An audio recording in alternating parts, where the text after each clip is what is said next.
और इस वक्त की बड़ी खबर आपको बता दें, रूस के कजान शहर में इस वक्त 2024 की सबसे बड़ी मीटिंग चल रही है। मोदी और शी जिनपिंग के बीच ये बैठक करीब आधे घंटे से जारी है और 5 साल बाद आपको बता दें कि भारत और चीन के बीच में एक द्विपक्षीय वार्ता हो रही है। पूरी दुनिया की निगाहें इस वक्त इसी मीटिंग पर टिकी हुई हैं।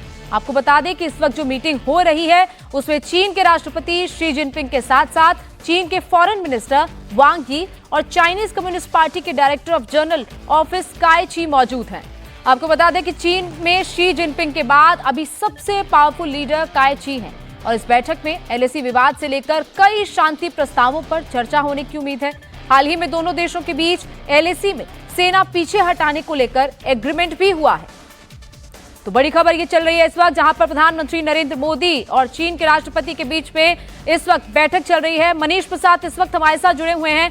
मनीष, जिस तरीके से ये बैठक चल रही है, क्या लग रहा है इस बैठक को लेकर? क्योंकि बार बार ये कहा जा रहा है कि जो एग्रीमेंट हुआ है उस एग्रीमेंट को लेकर तो चर्चा होगी, लेकिन उसके साथ साथ तमाम ऐसे शांति प्रस्ताव हैं जिन पर यह चर्चा होनी है। गौनिका, ये जो इस समय जो सबसे ज्यादा मेन सेंटर है इस बातचीत का वो है लाइन ऑफ एक्चुअल कंट्रोल, जो कि 826 किलोमीटर की लद्दाख के इलाके में है। वहां पर जो 2020 के बाद फेस ऑफ हुआ और स्टेटस को की स्थिति को मेंटेन करना बहुत जरूरी था। भारतीय सेना और चाइनीज पीएलए सेना आमने सामने थी। कई ऐसी जगह हैं जहां पर जो गोगरा, हॉट स्प्रिंग, गलवान, उन सब के इलाकों में आमने सामने की सिचुएशन बनी। इसी वजह से इसको कुल मिला के 21 कोर कमांडर लेवल टॉक्स हुई और करीबन 14 WMCC की मीटिंग हुई, जिसमें चाइनीज डेलीगेशन और साथ में जो भारतीय डेलीगेशन वो मौजूद था। और उसी के बाद ये निष्कर्ष हुआ, MEA के द्वारा, ministry of external affair Bharat के द्वारा ये कहा गया कि दोनों के बीच डिसएंगेजमेंट को लेकर समझौता हो गया है। तो एक नज़र इस पर है।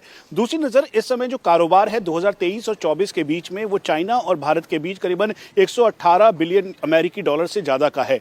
तो इसके ऊपर भी बातचीत होगी, लेकिन मेन जो कॉन्सेंट्रेशन है, यानी मेन जो अहम मुद्दा है, वो होगा भारतीय सीमा पर चाइनीज पीएलए और भारतीय सेना के बीच जो फेस ऑफ की स्थिति है उसको न्यूट्रलाइज करते हुए, उसको जीरो इन करते हुए डिसएंगेजमेंट के तहत दो मेन एरियाज डेप्सांग और डेमचौक, इन सभी एरियाज में जो सेनाओं का इस समय तैनाती है उसमें कमी करते हुए उनको पीछे किया जाए।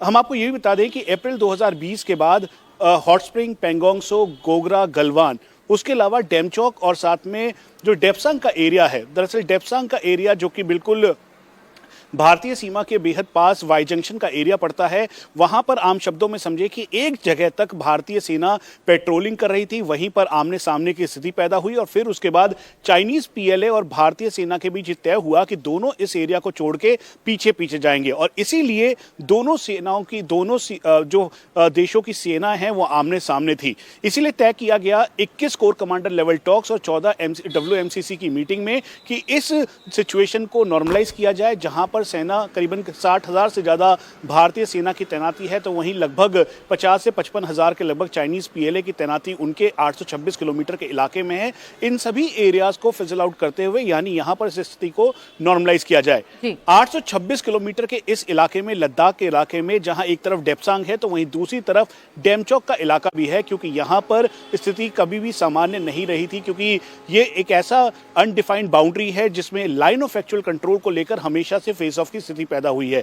तो प्रधानमंत्री नरेंद्र मोदी पिछले 2014 से लेकर अभी तक जितनी बार मिले हैं शी जिनपिंग से, चाइनीज राष्ट्रपति से, एक बात बिल्कुल क्लियर है कि अपने हितों को लेकर इस बात को रखा गया है और सामने द्विपक्षीय तौर पर इसको सुलह करने की तैयारी की गई है। और इसीलिए अब फॉरेन मिनिस्ट्री और भारतीय सेना के टॉप सोर्सेज ने कहा है जैसे ही इस बायलैटरल टॉक्स के बाद चीजें निकल के आएंगी, उसके बाद ऑन ग्राउंड दिखने लगेगा, जहां पे भारतीय सेना ऑन ग्राउंड तस्वीरें देखने को मिलेंगी। लेकिन उसके साथ साथ जैसे आप जानकारी दे रहे हैं, दो एक्सपर्ट भी हमारे साथ जुड़े हुए हैं। हमारे साथ डिफेंस एक्सपर्ट कर्नल दिनेश नैन जुड़े हुए हैं, अभिषेक प्रताप सिंह हमारे साथ जुड़े हैं, पूर्वी एशिया मामलों के एक्सपर्ट हमारे साथ जुड़े हुए हैं।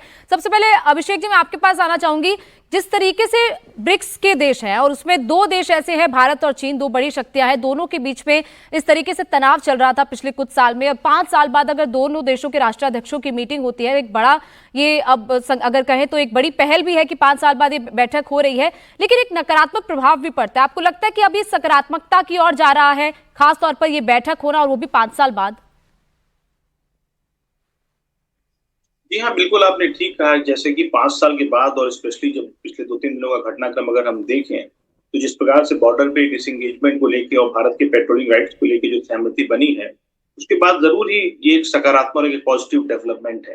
लेकिन मुझे लगता है कि आगे की चुनौती ये है कि किस प्रकार से जो बॉर्डर पर पीस और ट्रैंक्विलिटी उसको मेंटेन किया जाए। मुझे लगता है कि मैनेजमेंट ऑफ बॉर्डर का प्रबंधन आगे कैसे करना है, ये एक बड़ी चुनौती होगी भारत और चीन के बीच, क्योंकि भारत ने बहुत स्पष्ट कर रखा है कि बॉर्डर पर शांति और स्थिरता के बगैर चीजें समान नहीं हो सकती। तो मुझे लगता है कि बॉर्डर मैनेजमेंट आने वाले वर्षों में या उसके लिए कोई नया मैकेनिज्म या कोई संस्थागत व्यवस्था स्थापित की जाएगी, उसको लेकर बातचीत होगी और उसके लेकर जब सहमति बनेगी तो दोनों देश और ज्यादा अच्छे आगे बढ़ेंगे। दूसरी बात है कि अगर हम अभी इकोनॉमिक सर्वे ऑफ इंडिया 2024 को देखें तो उसमें जो है भारत को ग्लोबल सप्लाई चेन्स में एक वैश्विक शक्ति बनाने के लिए चाइनीज इन्वेस्टमेंट को भी बढ़ाने की बात की गई उस संदर्भ में। तो मुझे लगता है कि इकोनॉमिक अपॉर्चुनिटी भी एक वेरिएबल है जहां पर सहमति बन सकती है और आर्थिक रूप से भी भारत और चीन एक दूसरे के साथ सहयोग कर सकते हैं। ये विषय भी इम्पोर्टेंट है। तो इन सब बातों को लेकर जो है अगर सहमति बनेगी तो हम कह सकते हैं कि एक सकारात्मकता माहौल है। साथ ही साथ भारतीय विदेश नीति जो ब्रिक्स और जो मल्टीलैटरल फोरम से तो बहुपक्षीय संगठन है, भारतीय विदेश नीति हमेशा ही बहुपक्षीय संगठनों की बड़ी भूमिका पर काम करती रहती है, उसके विकास पर बात करती है। तो इस सम्मेलन के माध्यम से, द्विपक्षीय वार्ता के माध्यम से जो ब्रिक्स समिट है वो भी एक पॉजिटिव मैसेजिंग देने का प्रयास होगा, ऐसा दिख रहा है इस सम्मेलन से। बिल्कुल। और कर्नल दिनेश नैन, जिस तरीके से बार बार ये एक नैरेटिव चल रहा था देश में कि चीन भारत पे घुसता जा रहा है, चीन भारत की सीमा पर कब्जा करता जा रहा है, आपको लगता है कि अब ये जो समझौता हुआ और उस समझौते के 1-2 दिन बाद ये बैठक होती है, उसके बाद वो नैरेटिव खत्म होगा? क्योंकि बार बार ये नैरेटिव चलाया जा रहा था खासतौर पर मोदी सरकार के अगेंस्ट कि मोदी सरकार अपनी सीमा की रक्षा नहीं कर पा रही।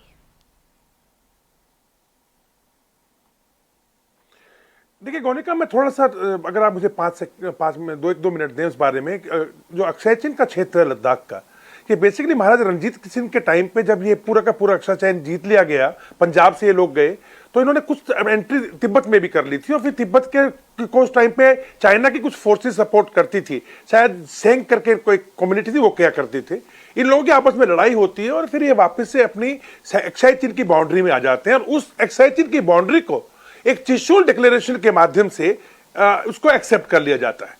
यानी भारत के लिए वो जो त्रिशूल डिक्लेरेशन का जो डॉक्यूमेंट है, भारत उसको मानता है कि ये हमारी बाउंड्री है अक्षय चिन्ह की।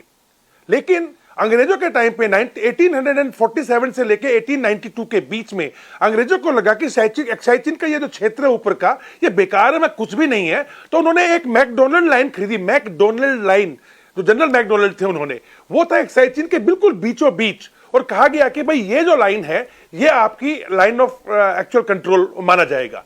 परंतु जब 1962, इसके बीच में चीन ने कोई अटैक नहीं किया, अक्षय चिन्ह के अंदर चीन को भी कोई इंटरेस्ट नहीं था। लेकिन 1962 की लड़ाई के दौरान जब दोनों सेनाएं लड़ी आपस में और जहां पर जाके युद्ध खत्म हुआ, वो लाइन जो मैकडोनल्ड लाइन है उससे थोड़ा आगे है, थोड़ा आगे ऊपर की नॉर्थ की तरफ है। तो क्या हुआ कि इसके बीच में जो बफर जोन बना, और ये बहुत ऊंची ऊंची और तीखी पहाड़ियों का इलाका है, तो चाइना का परसेप्शन है कि उस पहाड़ी की चोटी से लेकर उस पहाड़ी के बीच में जो लाइन बनेगी वो हमारा बॉर्डर है। हमारा परसेप्शन है कि नहीं, इस पहाड़ी से लेकर उस पहाड़ी के बीच में हमारा बॉर्डर परसेप्शन है। तो ये कहना कि इन पेट्रोलिंग पॉइंट्स जब इन्हीं पहाड़ियों के ऊपर जो होते हैं, ये कहना कि चीन ने हमारा क्षेत्र कब्जा लिया और या हम चीन के क्षेत्र में घुस गए, ये बहुत डिफिकल्ट हो जाता है। रही बात अभी जो स्टैंड ऑफ हुआ था, इसके बाद में देखने की बात गोनिका ये होगी कि क्या पेट्रोलिंग पॉइंट्स में जब हमारी सेनाएं आपस में जा सकेंगी, पेट्रोल कर पाएंगी, तो जब सेनाएं आमने सामने बैठी हैं, eyeball to eyeball, कई छोटी सी गलत इंसिडेंट के कारण आपस में चिंगारी भड़कने से कोई लड़ाई न छिड़े, तो इनका डिसएंगेज होना बहुत जरूरी है, डी एस्केलेट होना बहुत जरूरी है, वहां से इनको हटाना है। तो इनका जो है जो एविक्शन होना चाहिए पूरी फोर्सेस का वहां से। लेकिन चीन ने अपने बॉर्डर के साथ साथ तिब्बत से लेकर के और अरुणाचल तक अलग अलग जगह पे अपने एम्युनिशन डंप्स, अपने तोपों के अड्डे, हवाई अड्डे, ये सब बना दिए हैं। तो लाजिम सी बात है कि भारत का भी यह पहलू होगा कि हम तो पीछे चले जाएंगे, लेकिन आप तो 2 घंटे में पहुंच जाएंगे वहां पे वापस से, हमें आने में टाइम लगेगा। तो इस बात पे भी डेफिनेटली ये मुद्दे सॉल्व होने शुरू होंगे। और सबसे बड़ी बात यह है कि दोनों महाशक्तियां अगर जब तक इस एलएसी को नहीं सुलझाएंगी, ये जो 3,488 किलोमीटर का जो हमारा दोनों के बीच में बाउंड्री बनती है, इसके ऊपर मैं समझता हूं कि डेफिनेटली अब आगे कोई ना कोई आइस पिघलेगा। बिकॉज अगर ये नहीं हम करते सॉल्व, तो दोनों देशों के बीच में जो संबंध है वो हमेशा टाइट रहेंगे, कहीं ना कहीं उलझन रहेगी। तो संबंधों को ठीक करना है कर्नल नैन, और इसलिए आइस ब्रेक तो करना ही पड़ेगा की तरफ कुछ भी वो नहीं कर पाएंगे। अभिषेक जी, एक तस्वीर जिसका इंतजार हम सबको है, जिसमें मोदी और जिनपिंग की मुलाकात की है, जो कुछ देर में सामने आ सकती है, लेकिन एक तस्वीर कल भी सामने आई थी जो डिनर होस्ट किया गया था पुतिन की तरफ से। उस तस्वीर में एक तरफ जिनपिंग दिखाई दे रहे हैं, एक तरफ पीएम मोदी दिखाई दे रहे हैं और बीच में पुतिन है। तो आपको लगता है कि दोनों के बीच में एक तरीके का समझौता करने के लिए एक मीडिएटर की तरह भी पुतिन की भूमिका हो सकती है? नहीं, इस संबंध में बहुत स्पष्टता से नहीं कहा जा सकता, क्योंकि ये जो द्विपक्षीय वार्ता जो हो रही है, बायलैटरल मीटिंग हो रही है, इसका कॉन्टेक्स्ट बॉर्डर जो भारत और चीन के बीच वो है। लेकिन हाँ, ये जरूर है कि बड़े लंबे समय के बाद और रशिया यूक्रेन लड़ाई के बाद से रूस जो है वैश्विक बिरादरी में बहुत अलग थलग पड़ चुका है। तो एक सफल ब्रिक्स सम्मेलन आयोजित हो और जिसमें भारत और चीन जैसे प्रमुख देश शामिल हो और सकारात्मक रूप से शामिल हो, ऐसा जरूर रूस की इच्छा रही हो। मुझे लगता है कि मोदी शी की मुलाकात के बाद कहीं ना कहीं रूस अपने उस कूटनीतिक हित को साधने में कामयाब रहा। एक और महत्वपूर्ण बात हमें देखनी होगी, आने वाले समय में ये जो सकारात्मकता, ये जो पॉजिटिविटी की हम बात कर रहे हैं, ये इस बात पर भी निर्भर करेगा कि जो वन इंडिया पॉलिसी है उसको लेकर चीन अपना रुख कब स्पष्ट करेगा। क्योंकि जब तक वन इंडिया पॉलिसी पर चीन अपना रुख स्पष्ट नहीं करेगा, जैसा कि सुषमा स्वराज जी ने 2015 में अपनी विदेश यात्रा के दौरान बीजिंग में कहा था, तब तक मुझे लगता है कि बहुत ज्यादा उम्मीद हमें नहीं रखनी चाहिए। क्योंकि जैसा कि हमारे एक्सपर्ट्स ने बोला कि बॉर्डर को लेके विवाद गहरा है, बॉर्डर को लेके विवाद पुराना है, बॉर्डर को लेके हिस्टोरिकल इंटरप्रिटेशन दोनों देशों के अलग अलग है। तो अभी तक मैनेजमेंट ऑफ बॉर्डर पे ही फोकस किया जा रहा है, उसी पर फोकस किया जाएगा। लेकिन बॉर्डर प्रबंधन के साथ साथ वन इंडिया पॉलिसी पर भी चीन को अपना रुख स्पष्ट करना होगा। मुझे लगता है तभी जाके हम एक बेहतर, सकारात्मक और एक लॉन्ग टर्म अच्छे संबंधों की बुनियाद रख सकेंगे। जी मनीष, जिस तरीके से कर्नल नैन भी कह रहे थे कि आइस ब्रेक होनी जरूरी है, लेकिन क्या इतना भरोसा किया जा सकता है? क्योंकि एक समझौता तो हो रहा है, लेकिन कितने वक्त के लिए वो समझौता चीन निभाएगा, कितने वक्त के लिए भरोसा किया जा सकता है चीन पर? यह भी एक बड़ा सवाल बार बार उठता है। गौनिका, इसे साधारण शब्दों में समझाने की कोशिश मैं करता हूं। अभी 2 दिन पहले आर्मी चीफ से मैंने बात की इस बारे में कि जो आपने कहा था कि दोनों के बीच जो ट्रस्ट डेफिसिट है उसको कैसे फुलफिल करेंगे। अब एमईए के द्वारा ये बात कही गई है। आर्मी चीफ ने कहा कि जो ट्रस्ट डेफिसिट है वो तो ऑन ग्राउंड ही दिखाई देगा, और जो ट्रस्ट अब बिल्डअप हुआ है वो कितने टाइम तक आगे तक रहेगा ये देखना बेहद दिलचस्प होगा। और इसीलिए वेट एंड वॉच के साथ अब ऑन ग्राउंड जो चीजें हैं वो दिखाई देने लगेंगी। डिसएंगेजमेंट यानी जो आमने सामने की स्थिति है वो थोड़ी कम होते हुए जो सेना है वो डीएस्केलेट होगी, यानी पीछे की तरफ जाएगी। और उन्होंने इस बात को भी कहा कि डिसएंगेजमेंट की प्रक्रिया एक बार पूरी रिपोर्ट आ जाए उसके बाद शुरू कर दी जाएगी। और फिर उसके बाद जो आपने पहले R2 कॉम्प्लेक्स एंड रिचेनला रिजांगला में देखा, जहां पे दोनों आमने सामने टैंक्स और BMP-C वो पीछे हटी, तो ऐसी स्थिति हो सकती है। अब दूसरी बात, क्या चीन पे ट्रस्ट किया जा सकता है या नहीं? 2014 से लेकर अभी तक प्रधानमंत्री नरेंद्र मोदी जब तक शी जिनपिंग से मिले हैं, मैं जो अलग अलग फॉर्मेशन है भारतीय सेना की जो कि लाइन ऑफ एक्चुअल कंट्रोल पर तैनात है, जिसमें 4 राज्य और 1 यूटी शामिल है, इन सभी 3,488 किलोमीटर में से 826 किलोमीटर के साथ उत्तराखंड का बाड़ाहोती, हिमाचल प्रदेश के एरियाज, या फिर सिक्किम का डोकला का एक्सेस, उसके अलावा अरुणाचल प्रदेश में जो तवांग और यांगसे का जो एरिया है, इन सभी एरियाज में लगातार छुटपुट घटनाएं होती आई हैं।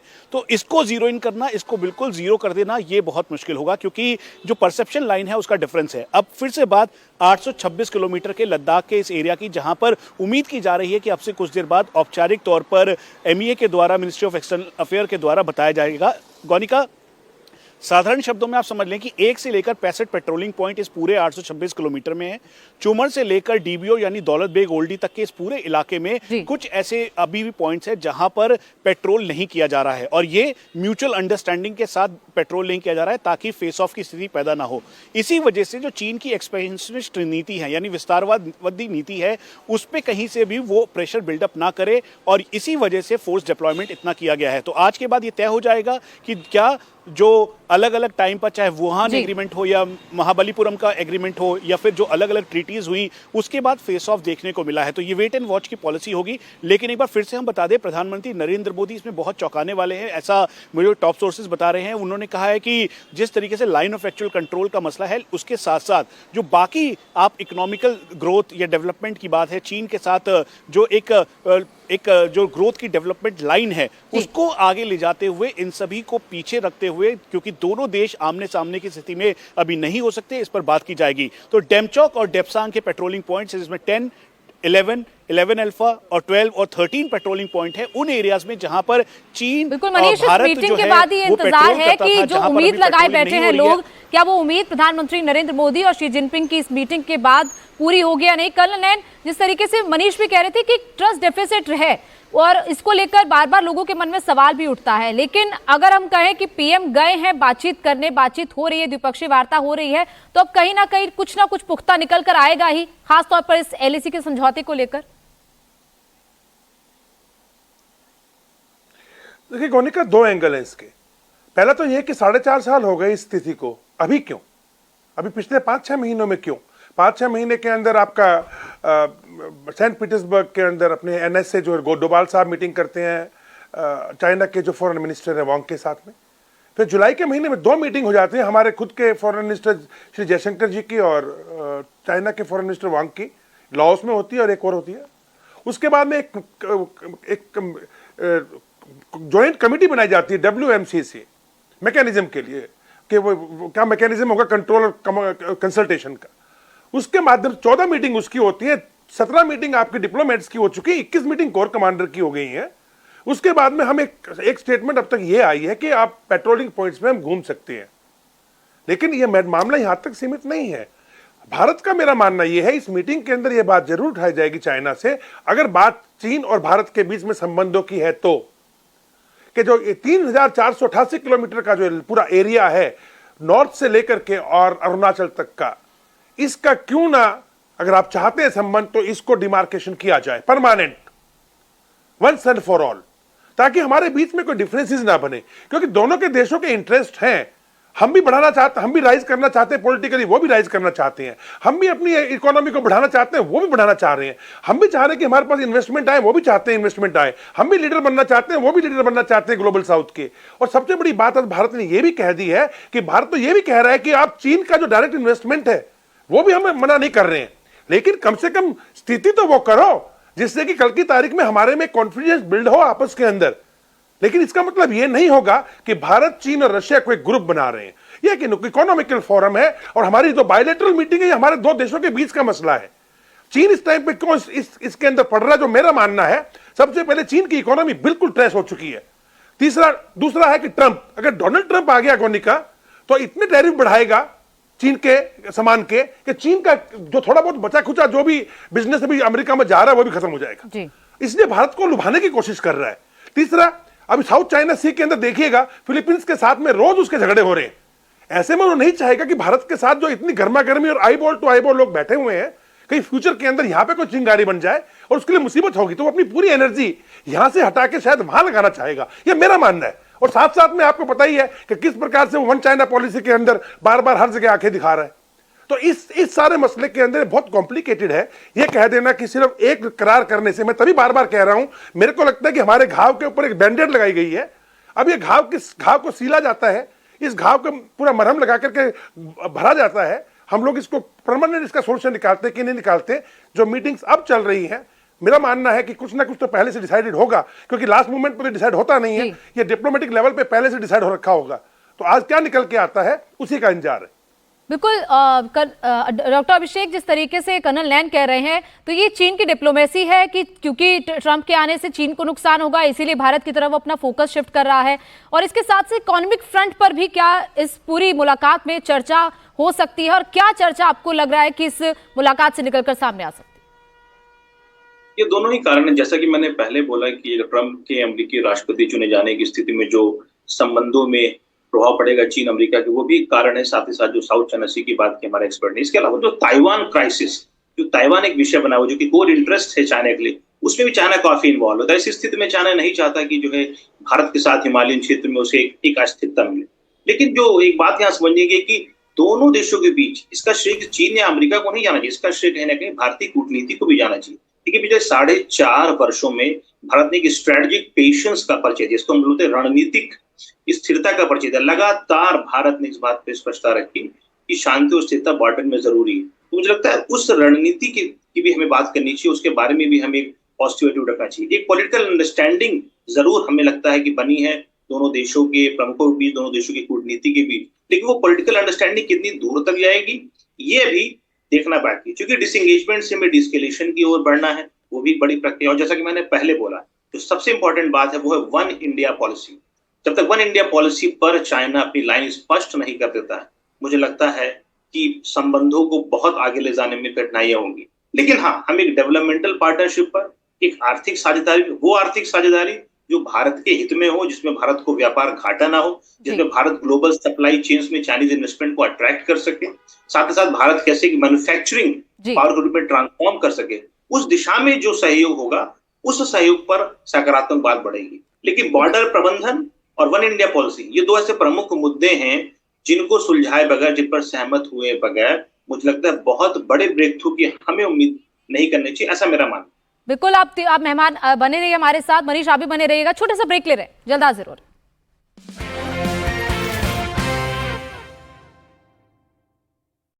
नया निप्पो सुपर, इसका पावरफुल जापानीज MFT फॉर्मूला दे मच्छरों को ऐसा सुपर पंच कि मच्छर पल में उड़न छू। मच्छरों को अपना नया सुपर पंच दिखाओ।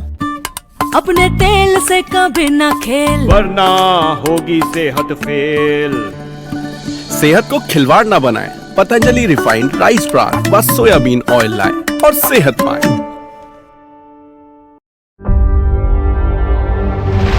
न लड़ती हैं, न लड़ाती हैं। किसान अपने घरों की तरफ निकल पड़े, गोले छोड़कर भेड़ पकड़ने की। और इस वक्त की बड़ी खबर आपको बता दें, रूस के कजान शहर में इस वक्त 2024 की सबसे बड़ी मीटिंग चल रही है। मोदी और शी जिनपिंग के बीच की तस्वीरें कुछ देर में सामने आएगी, लेकिन बैठक इस वक्त चल रही है, द्विपक्षीय वार्ता इस वक्त चल रही है। और इस द्विपक्षीय वार्ता पर सबकी नजर बनी हुई है कि आखिर इस बैठक के बीच में क्या निकलकर सामने आएगा इस बैठक के बाद, क्योंकि लगभग आधे घंटे से ज्यादा का वक्त हो चुका है। ये बैठक दोनों देशों के राष्ट्राध्यक्षों के बीच में चल रही है और बैठक के बाद अब तस्वीरें कुछ ही देर में सामने आने वाली हैं। लेकिन ये बड़ी खबर इस वक्त आपको बता दें, रूस के कजान शहर में जहां पर ब्रिक्स समिट चल रही है, उसी बीच भारत और चीन के बीच में ये बायलैटरल मीटिंग हो रही है। और उस बायलैटरल मीटिंग में तमाम मुद्दों पर चर्चा होगी, उसमें आर्थिक मुद्दों पर चर्चा होगी और इसके साथ साथ जो सबसे अहम मुद्दा LAC को लेकर चर्चा होगी। और उसी पर सबकी नजर बनी हुई है कि आखिर क्या समझौता निकलकर सामने आता है, क्योंकि जो समझौता 2 दिन पहले हुआ है भारत और चीन के टॉप कमांडर्स के बीच में कि पेट्रोलिंग की जा सकती है, लेकिन उस पेट्रोलिंग को लेकर के बाद और कैसी क्या चीजें सामने आती हैं वो देखना होगा इस बैठक के बाद। लेकिन ब्रिक्स समिट की तस्वीरें तो आप देख रहे हैं, जब तमाम देशों के राष्ट्राध्यक्ष मिले, प्रेस कॉन्फ्रेंस हुई, लेकिन अभी फिलहाल आपको बता दें कि 40 मिनट तक बातचीत हुई गई है और बैठक खत्म हो गई है। ये बैठक लगभग 40 मिनट तक चली दोनों देशों के राष्ट्राध्यक्षों के बीच में, मोदी और जिनपिंग। और देखिए लाइव तस्वीरें आप देखिए, प्रधानमंत्री मोदी और शी जिनपिंग की बैठक के बाद की तस्वीरें आप देखिए, दोनों गर्मजोशी से हाथ मिला रहे हैं, मुस्कुराते हुए तस्वीरें देख रहे हैं। और ये उस बैठक की तस्वीरें आप देख रहे हैं जब प्रधानमंत्री मोदी और शी जिनपिंग दोनों उस टेबल पे आमने सामने थे। और इसके अलावा दोनों देशों के तमाम प्रतिनिधि भी उस बैठक में मौजूद थे। बाकायदा वहां पर शी जिनपिंग ने प्रधानमंत्री नरेंद्र मोदी के साथ हाथ मिलाया, दोनों ने गर्मजोशी से एक दूसरे का स्वागत किया। और 5 साल बाद ये बैठक हो रही है। महाबलीपुरम में 2020 में जब ब्रिक्स समिट हुआ था तब बैठक हुई थी, लेकिन अब 5 साल बाद ये दोनों देशों के राष्ट्राध्यक्षों के बीच में बैठक हुई है, जिसमें कजान शहर में ये प्रधानमंत्री नरेंद्र मोदी और रूस के राष्ट्रपति शी जिनपिंग के बीच ये बैठक की तस्वीरें आप देख रहे हैं। इन ऐतिहासिक तस्वीरों का इंतजार था, क्योंकि ये तस्वीरें 5 साल पहले देखी गई थी।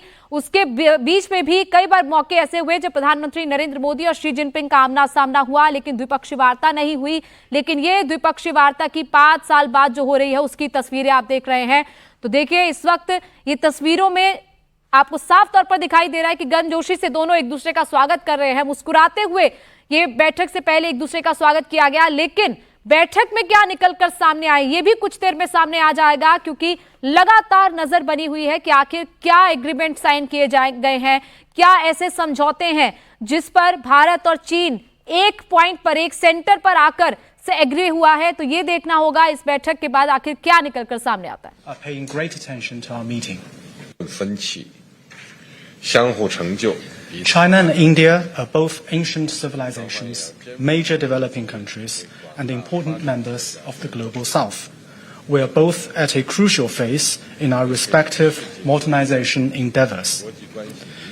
It best serves the fundamental interests of our two countries and two peoples, for both sides to keep to the trend of history and the right direction of our bilateral relations, and to facilitate each other's pursuit of development aspirations.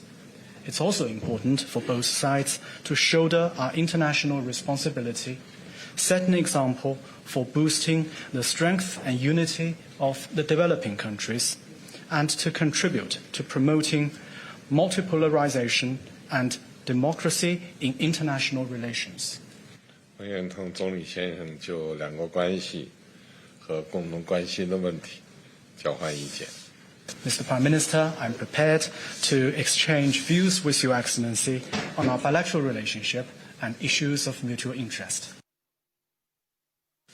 Excellency, आपसे मिलकर खुशी है और जैसा आपने कहा 5 साल के बाद हमारी ये फॉर्मल मीटिंग हो रही है। हमारा मानना है कि भारत और चीन के संबंधों का महत्व केवल हमारे लोगों के लिए ही नहीं, लेकिन वैश्विक शांति, स्थिरता और प्रगति के लिए भी हमारे संबंध बहुत अहम है। एक्सेलेंसी, सीमा पार पिछले 4 वर्षों में उत्पन्न हुए मुद्दों पर बनी सहमति का हम स्वागत करते हैं। सीमा पर शांति और स्थिरता बनाए रखना हमारी प्राथमिकता रहनी चाहिए। म्यूचुअल ट्रस्ट, म्यूचुअल रिस्पेक्ट और म्यूचुअल सेंसिटिविटी हमारे संबंधों का आधार बने रहना चाहिए। आज इन सभी विषयों पर बात करने का अवसर मिला है। मुझे विश्वास है कि हम खुले मन से बातचीत करेंगे और हमारी चर्चा कंस्ट्रक्टिव होगी। धन्यवाद।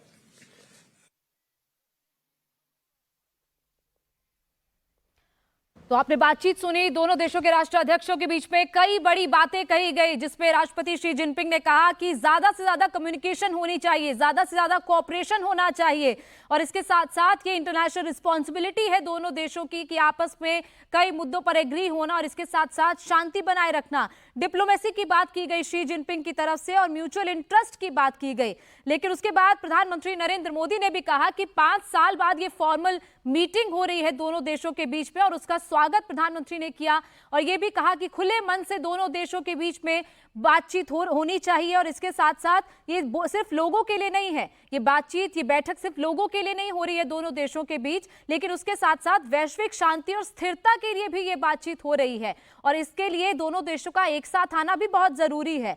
इसके साथ साथ सीमा के मुद्दों पर जो सहमति बनी है उसका भी प्रधानमंत्री नरेंद्र मोदी ने स्वागत किया है।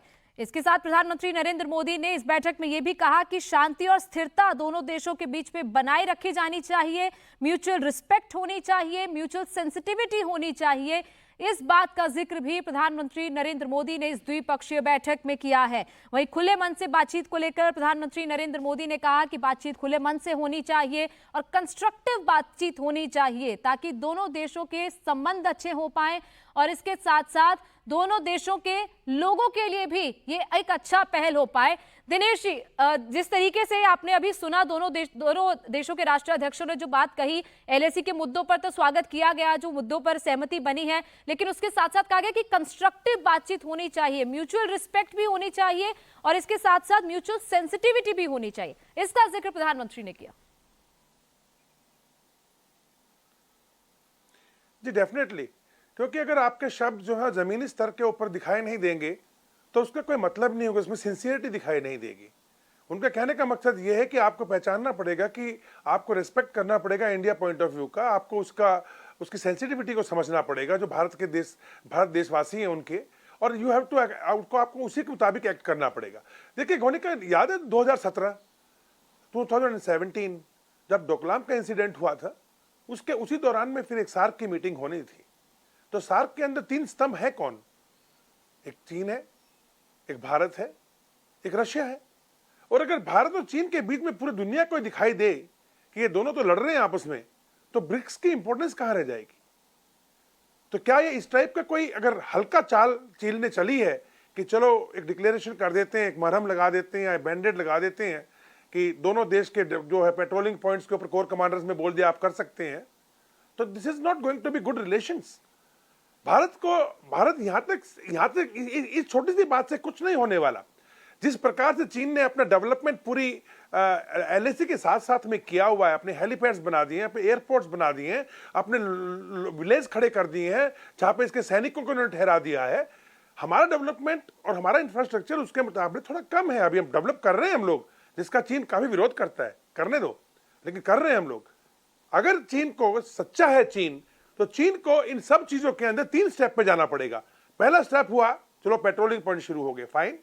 दूसरा, आप डिसएंगेज कीजिए, जी, डीएस्केलेट कीजिए। डिसएंगेज तो हो गया, सैनिक अपनी अपनी जगह से पीछे हट गए ताकि कोई आपस में कोई हादसा ना हो जाए।